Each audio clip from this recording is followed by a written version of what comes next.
Hey, First United Methodist friends, it's Pastor Shannon here with our weekly update for May 21st.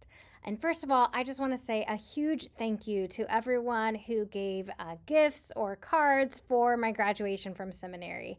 I loved sitting down and reading through your kind words yesterday. I don't know what I did to get a church that was so supportive and encouraging, and I'm just so grateful for you.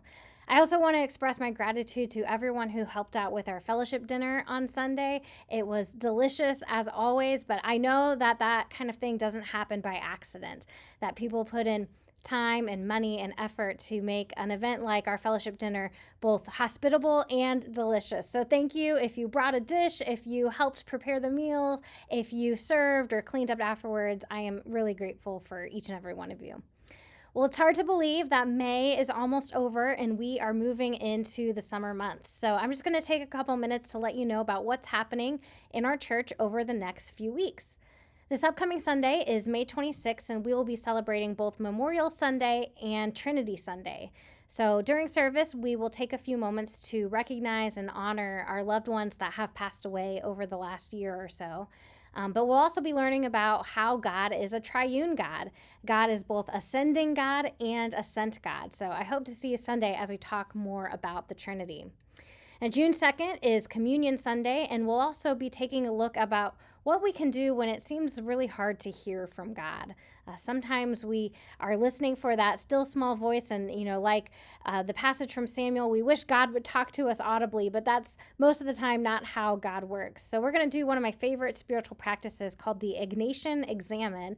I'll tell you more about what that is on June 2nd. And then on Wednesday, June 5th, we will have our second Vision Steering Committee. The first meeting was at the beginning of May, and we had such a great time thinking about where God is leading our congregation. So on June 5th at 6 p.m., we will meet again, and we will dig into our congregation's history and story. And as we look to the past and saw where God was moving in our history, that will help inform us about our future and where God is calling us to next. Then on Sunday, June 9th, Marvin is working together to put together a hymns and lessons service. So there will be all sorts of music, scripture readings, reflections. It should be a lot of fun on June 9th. It won't be a service that you would want to miss. Then June 16th is Father's Day, so we will have a small gift for all of our men in our congregation. And then on June 21st through 22nd, it is the Excelsior Springs Waterfest. So once again, like in years past, we will have our misting tent open to the public. We'll also be passing out bottles of water. And just like, our fellowship dinner, it won't happen by accident. And I need your help. So if you could sign up to either donate a case of water or serve at the booth for a shift or two, we would be so grateful as we reach out into the community in this way.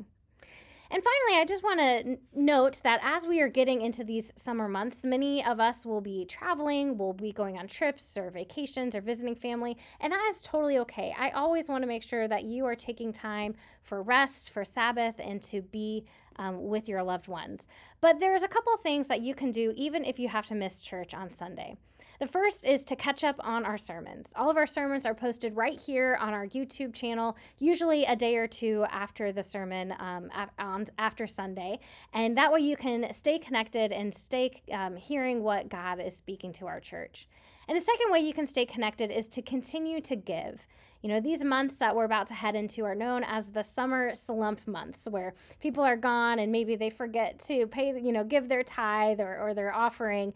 But of course, we still have to pay our staff and pay our bills during the summer months.